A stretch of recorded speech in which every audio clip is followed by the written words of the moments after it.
Here we are at day number 3, round number 3 of the Wrangler National Finals Rodeo. My second guest here today is an absolute phenomenal person, one of the great people I've had the opportunity to meet in my life. So thrilled to have the opportunity to sit down with him here at the Virgin Hotel here on the Equus Radio Network with the Woodshed, brought to you by Cody Wood. But right now, folks, over the last generations, there has definitely been one time in life where a lot of people could say is the greatest generation of music, and right here, this next man is a part of that generation and probably one of the greatest bands in that great generation. And so right now, when you're talking about 23 gold albums, 18 platinum albums, 8 multi-platinum albums, 5 different albums that went #1 consecutively in the Billboard charts, 10 different Grammy nominations, including a Grammy win for a Song of the Year. Folks, this is none other than one of the original band members and the drummer for the band Chicago. I'd like to introduce you to Danny Seraphine. How's it going, my friend? It's going well. So good to see you. Well, thank you so much for being here. You're growing up well. I appreciate it. I'm proud of you. I appreciate it. Yeah. And a lot of that is in part to yourself and a community that we had the opportunity to grow around. Those are great years for my son, my daughter, myself.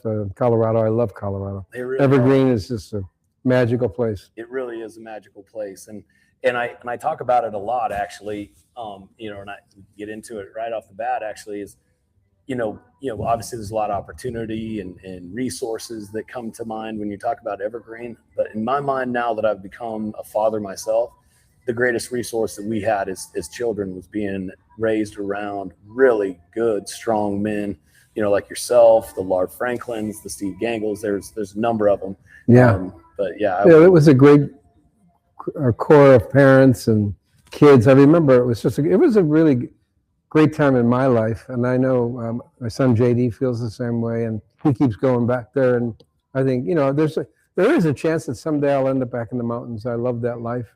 Yeah. It really is special. So it's been great. It's been a great ride for me. I'm really so fortunate to have, like you described it. I mean, I can't even imagine that all that stuff being true, but it is. So.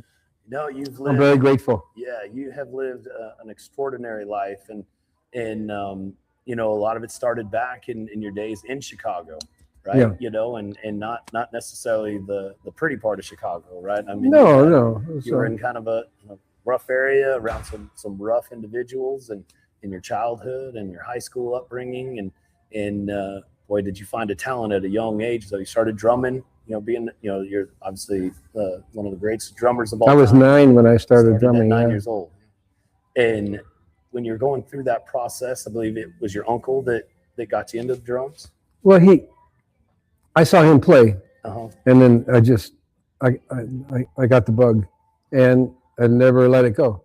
I mean, I always knew from that point on. I mean, I've come to the realization finally, years ago, that God put me here to play drums, and that's my main thing. And so I don't fight it. I don't want to be this. I want to be that. Well, I'm a drummer and a musician, and I love it, and I embrace it. I still enjoy playing.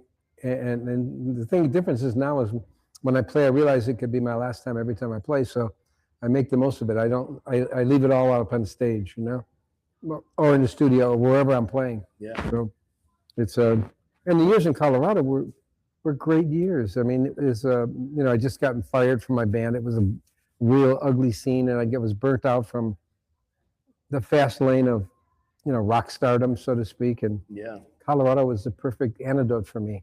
It was down to earth. It was like, I remember the first 5 years in Evergreen, there wasn't a McDonald's. There wasn't a Walmart. Yeah. It was really great for me to get back to basics and find myself again, because I'd lost it. I mean, it happens to everybody. It's not unusual. I don't think there's anybody in life that doesn't crash and burn, a few times.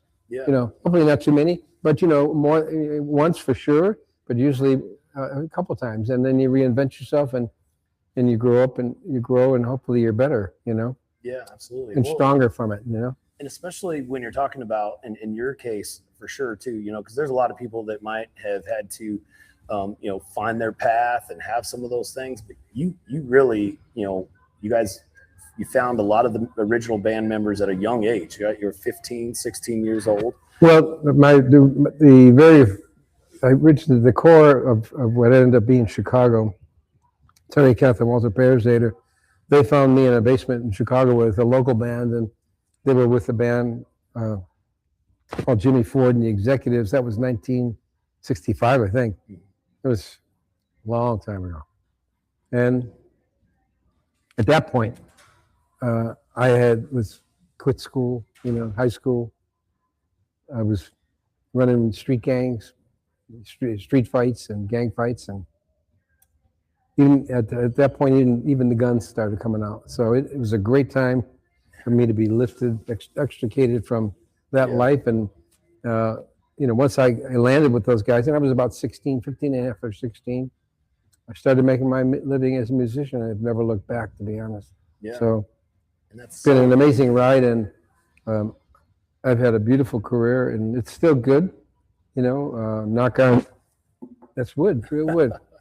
Knock on wood. I'm still doing the drugs and alcohol days. I didn't do much of that. In fact, at one point I couldn't, because the band was so deep into it. So I knew someone had to keep their wits about them. Plus, I could never play consistently great being high. So it was a blessing for me. Yeah.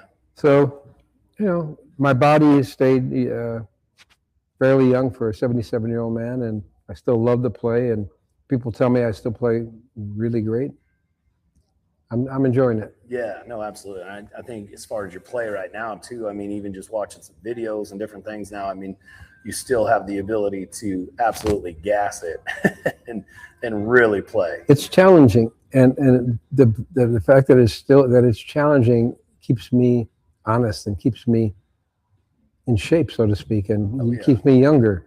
So it really is something I don't want to quit. I don't want to retire, because I kind of retired when I left the band. I retired while I was in Colorado. Those were years I was in retirement, basically. Yeah. At 47 years old, I was too young to be retired, and then I realized that there was a void. There was a void in my soul, in my life, and it was music, playing.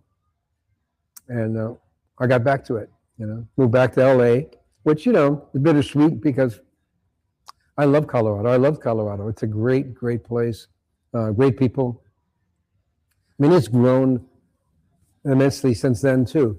So yeah, it has. Evergreen specifically has definitely grown too. Yeah, it's I-70 is like it's like the 405 here now, from what I understand. Yeah.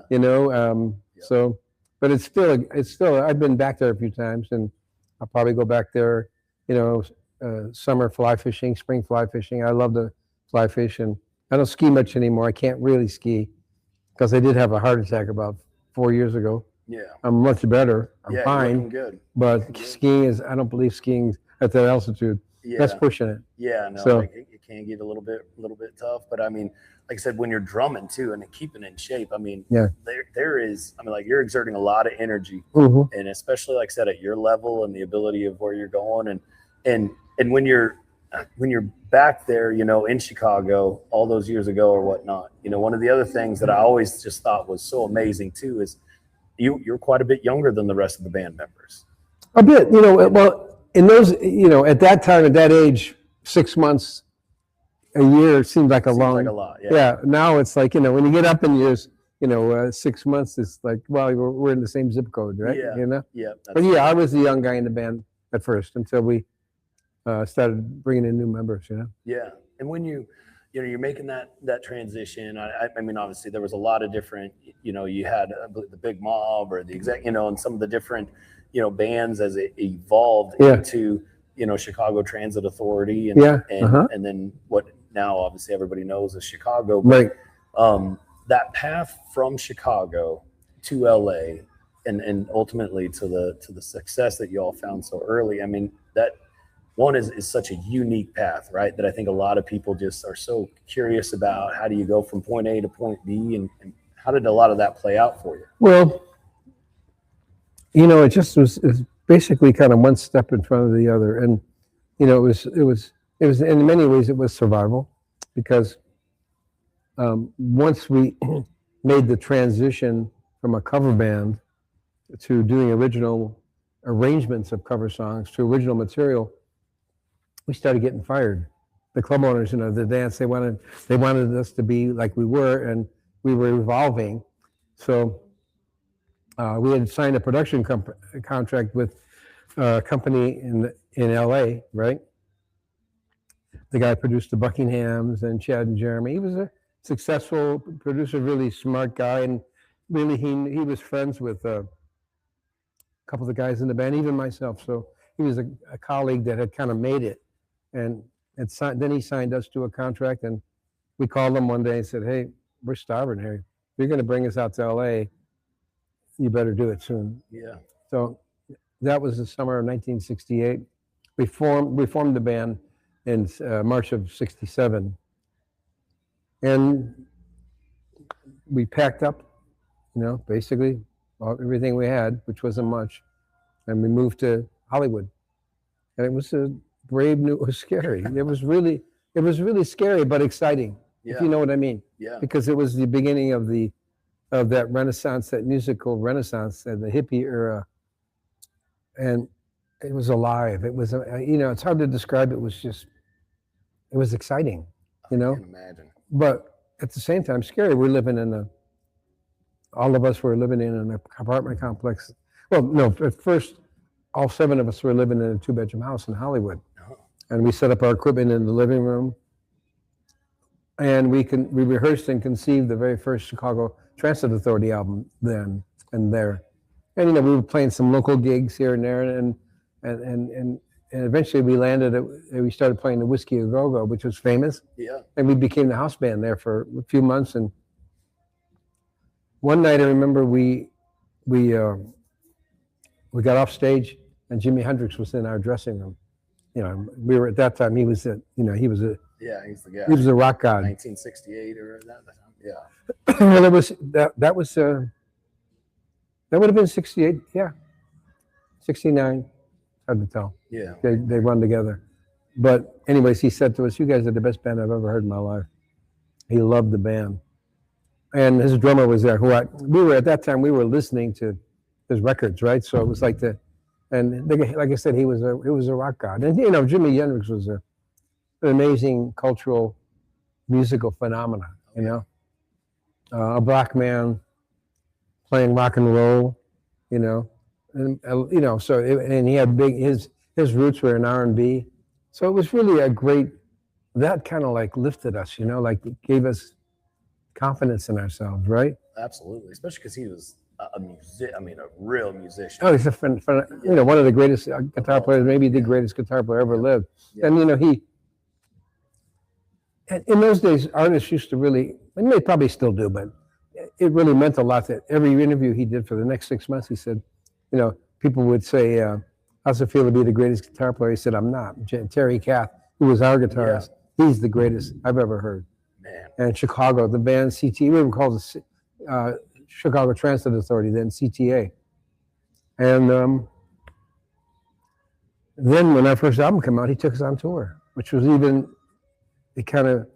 and Janis Joplin did the same thing. She took us on tour. So we had a helping hand from Jimi Hendrix and Janis Joplin. And that the rest is history. Little by little we became more and more successful, bigger, and along with it came the pitfalls and that come with that kind of success and superstardom, whatever that is, Yeah. So and having to. I was just glad in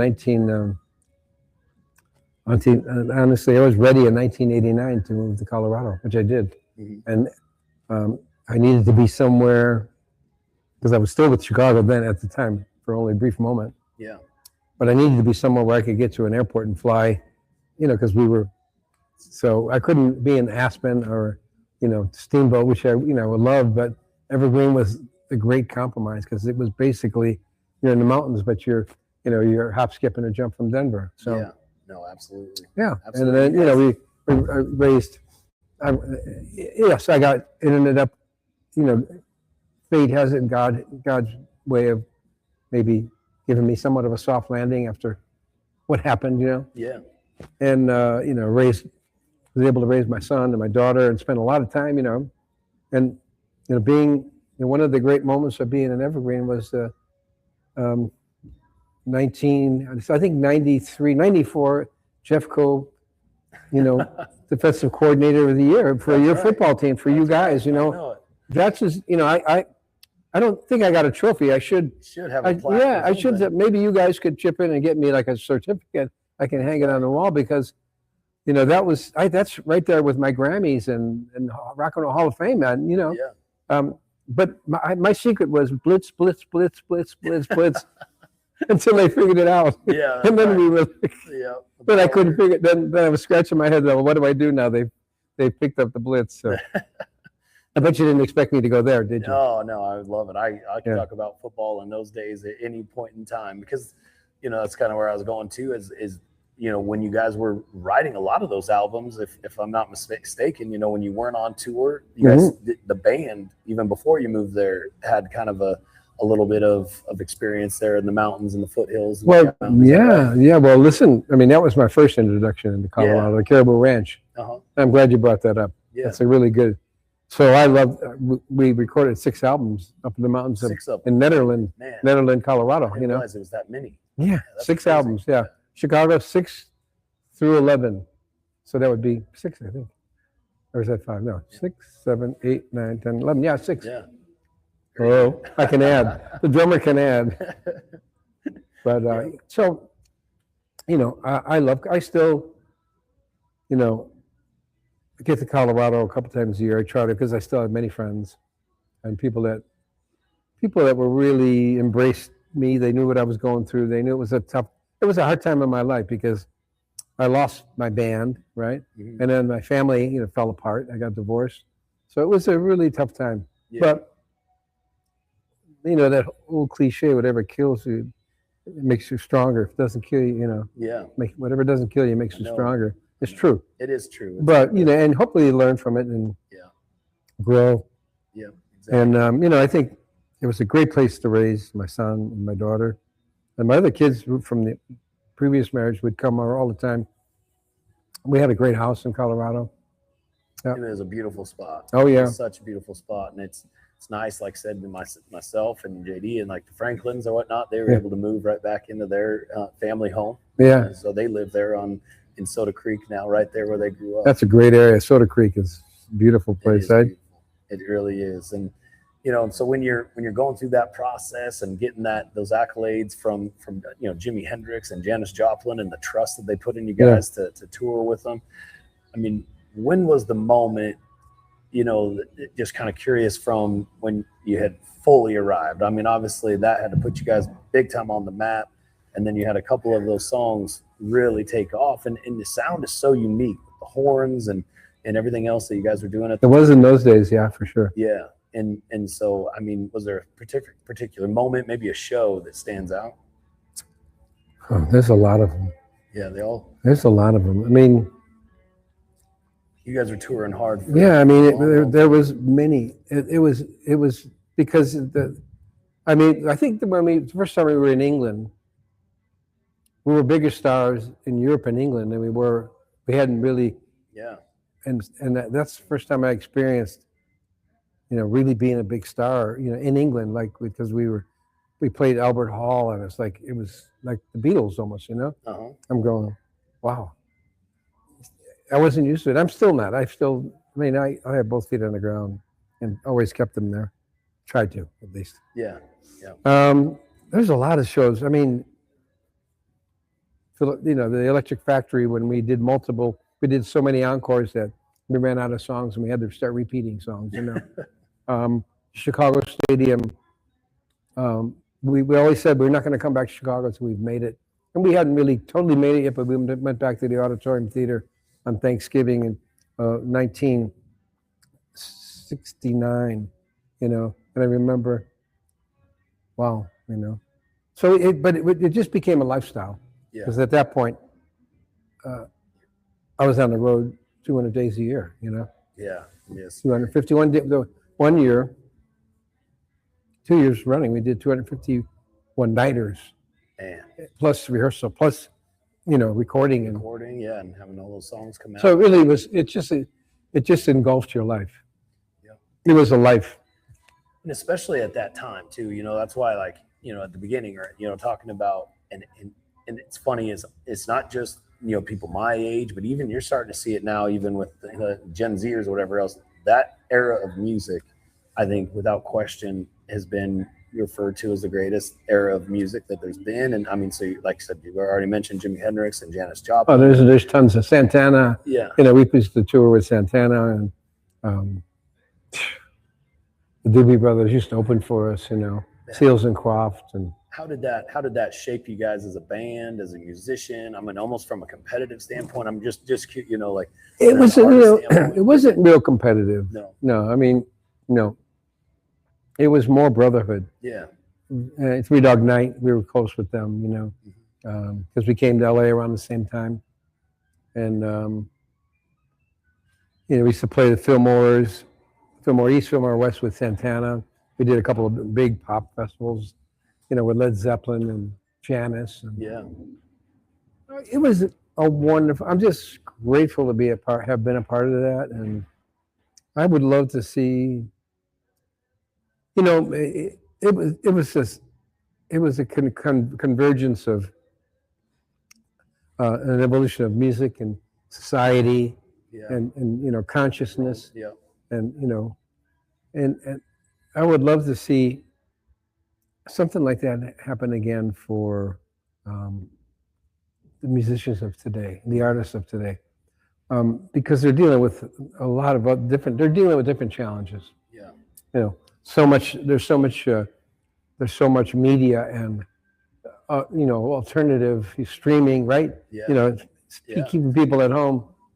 Short attention. So live music at times suffers from it, but I believe I'm not big about EDM and all that stuff. Sorry. Yeah. Or K-pop. It's good. I mean, people like it. God bless you. Yeah. I like real music. Yeah, exactly. That's one of the reasons that people love country so much, is because it's real music. Yeah. There's elements of technology that have kind of taken country away from real music, but it's the foundation is musicians playing in one room together, right? Not some guy, some producer programming a synthesizer. There's nothing wrong. I mean, the only thing I don't like about it is the inhuman aspect of it, Yeah, for sure. Because that's what makes music incredible, is the communication between the musicians and the communication between the audience and the musicians. Yeah. That goes on. It's a very magical thing. It really is. Yeah, it's really what I do is what I love the most, Yeah. And when I was away, while I was in Colorado, I quit playing drums for 15 years. I don't know if you knew that. Yeah.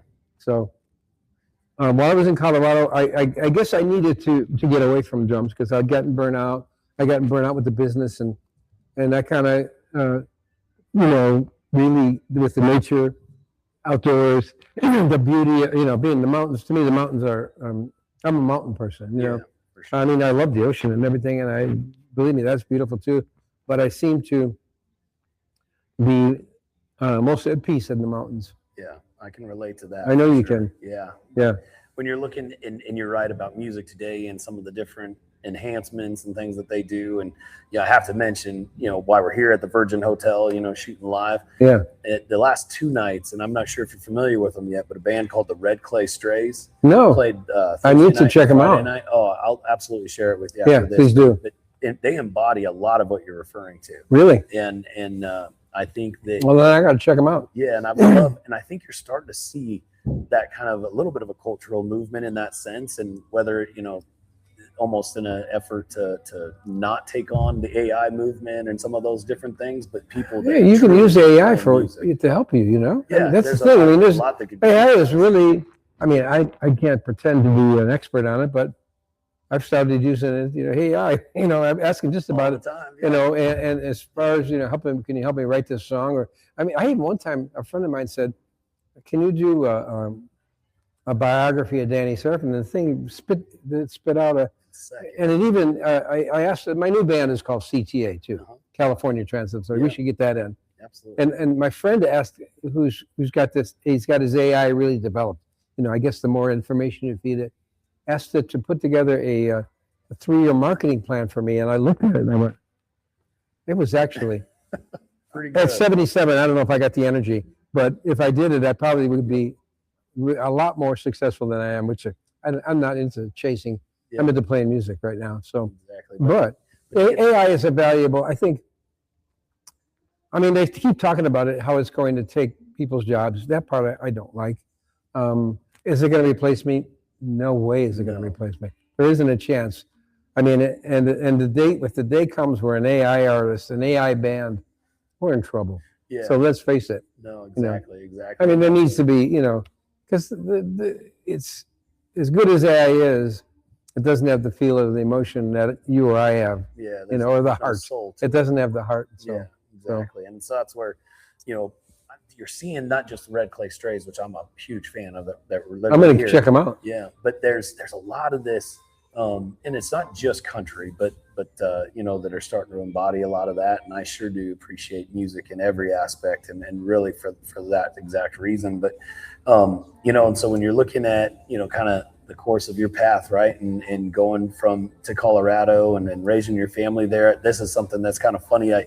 And it's funny how you remember certain things, but so myself and your son and all of our friends, made it to the state championship football game, and we had a big parade for our team before that. And you came out, and the moms of the team all had aprons and pots. Yeah. And then they gave you a set of wooden spoons. And I remember you making a comment like, I haven't played in a while or something like that. I was, And I don't know if you remember going down that parade. I do. It was fun. Yeah. I mean, well, listen, it was a great, it's just what I needed in my life, because I needed to break it down.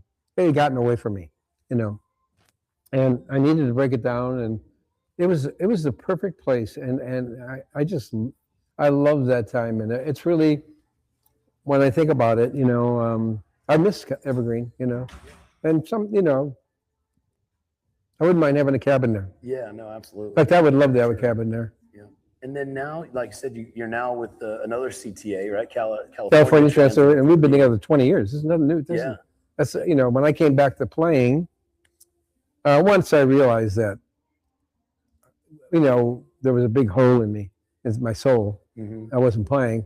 I little by little, I worked my way back, and then in 2006, we put together a CTA with a guitarist by the name of Mark Bonilla, keyboardist Ed Roth. They're still with the band with me. Yeah. And it's like people call us Chicago on steroids, It's a great band. And I mean, you're still playing an awful lot. Yeah. Were you just I could play more, but enough to justify my existence, Yeah. Well, right? and you were just in Guam, is that right? Yeah. No, Guatemala. Yeah. And then residing here in Vegas, there, you guys have any sort of shows coming up? Anything specific? Yeah, we did a show here about 4 weeks ago at a place called Bootleggers Cabaret, and then we played there 3 months before that. And I would love to get some sort of residency here. Everybody wants a residency. Yeah. So whether that'll happen, but we play some really beautiful places. We were in Europe last summer. We played Germany and Italy, and I play. The places that we play are really cool. Yeah.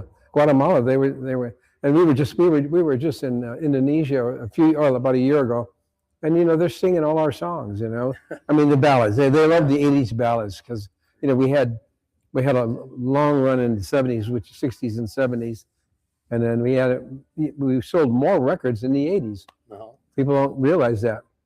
So we had two long runs, and I'm grateful. Yeah, and definitely. And now that come full circle, now here you are. I mean, you've got some amazing children, and quite possibly even better grandchildren, right? I mean, you've got a grandson. Beautiful grandkids, yeah. I've got 8 grandkids. Yeah. 6 kids and 8 grands. Only 1 son. Yeah. And so how's that place in life been treating you over the last few years, and watching your grandkids grow? Wonderful. Playing that really role? Great. Yeah, so it's one of the downsides of living here, I miss some of that. But living here, it kind of affords me to be more comfortable.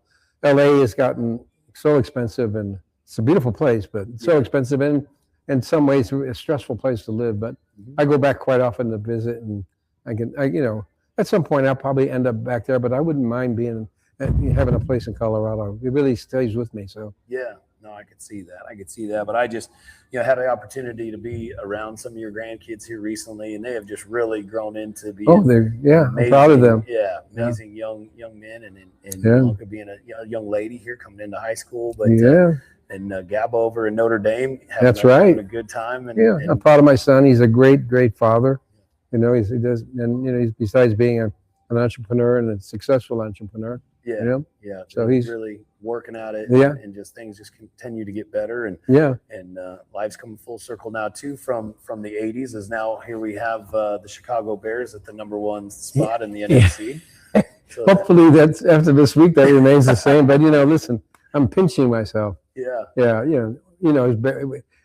You're a Bronco fan, obviously. Absolutely, so we, being a Bear fan, Bronco, we live our football and die with our football, right? Yep. So it's good to see. I've done more dying than living lately, but now I'm saying lately. I mean, years before this year, I'd done more dying than living. But things are. I think the Bears are going to be in a new era and a new culture of winning. Yeah, I think so too. I think they're on their way, and boy, what a great little Christmas present or early 2026 present if you had Notre Dame, make their way through the college football playoff. The Bears make their way through the playoffs. That would be awfully perfect for you. Well, Notre Dame was in the national championship last year, so So the Bears this year would be, listen, it's all good. If they can beat the Packers, the 2 times they got to play them in the next 3 weeks, I'll be happy. Be happy. Yeah. If they split it. No. I mean, these are first world problems, right? Yeah, exactly. So, but it's been a great place. I've had an opportunity to be around you a lot, and at a young age, like I said, I truly believe that one of the greatest resources myself and my other friends had was having, fathers around that were like yourself and some of the other great dads there in Evergreen. And I can't thank you enough for being here with me today and just sharing a little bit about your story. And I'm proud of what you've grown to the man you've grown up to be. Really, I'm proud of you and happy for you. Yeah, thank you so much. Yeah, because I remember you being a kick-ass football player and a kid, you and my son terrorizing Evergreen, but they were doing what you were doing wasn't all that bad, but it got a little dicey there for a second. It did. You never know what path you're going to go down, but it's been a great place to be from, and here this week we've got I can make sure to mention it. This is our Super Bowl of our sport. There's a lot of pretty impressive, isn't it? Oh, it's amazing every time you come here. It's the amount of cowboys and cowgirls and the amount of money that Las Vegas events puts up for this to have it here. It's been Vegas is a pretty amazing place. It's really evolved into a really an amazing place to go to. Yep, and then just coming off the F1 and all the things that have come here. But it's set up to be another great week, and look forward to just continuing to follow your career, continuing to follow your grandkids and their success, and obviously your son and JD Seraphine and what he's got going in as well. But Danny, thank you so much. Thanks, Cody. God bless you, man. So happy for you. Yes, thank you. I sure do appreciate you and everything you've always done for us. But so folks, as we're here at the Virgin Hotel, again with quite literally one of the greatest drummers that has ever walked this planet, and Danny Seraphine, and just so thankful for the opportunity to get a chat with them. And so, make sure go back, check out some of those great songs from Chicago. I mean, it's really the energy level and just the talent and the musicians that they were and the career that they've had is just phenomenal. So this is the Woodshed with Cody Wood once again at the Equus Radio Network. Round 3 tonight. Can Stetson Wright make it a hat trick and win the bull ride in first, second, and third round? We'll have to see, but it's going to be another great evening on a Saturday night here in Las Vegas. And Danny, once again, thank you so much. Thanks, Cody. I enjoyed it. Yeah. Great to see you. Appreciate you. Yeah. But for right now, folks, we look forward to seeing you tomorrow morning, same time, same place, right here at the Virgin Hotel with another great guest for day number 4, round 4 of the Las Vegas Wrangler National Finals Rodeo. Thank you all once again. Y'all have a great Saturday.